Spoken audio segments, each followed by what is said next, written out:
பாடல் கந்தன் அருள் தேடல் குதித்தாடும் மாடல் என கந்தன் குறவஞ்சி ஆட்டத்தால் நம்மை புதுகளிக்க செய்த மாணவிகளுக்கு நன்றி.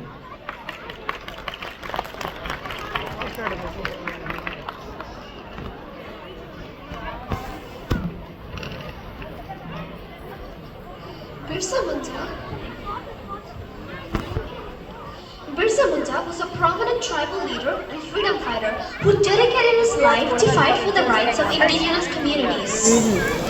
On 15th November 2024, at Raj Bhavan, Chennai, Tribal Pride Day was celebrated in front of the Honorable Governor of Tamil Nadu, Mr. R.N. Ravi. Jharkhand's culture was showcased through the Katsa dance as a remembrance of Sri Birsa Munda ji. Now we have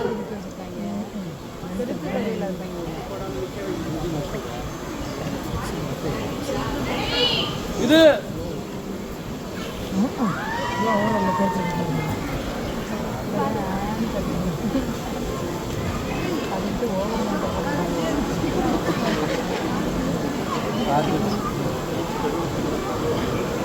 அம்மா வந்தாங்களா இல்லையா இந்த வந்து பாதிச்சிட்டாங்க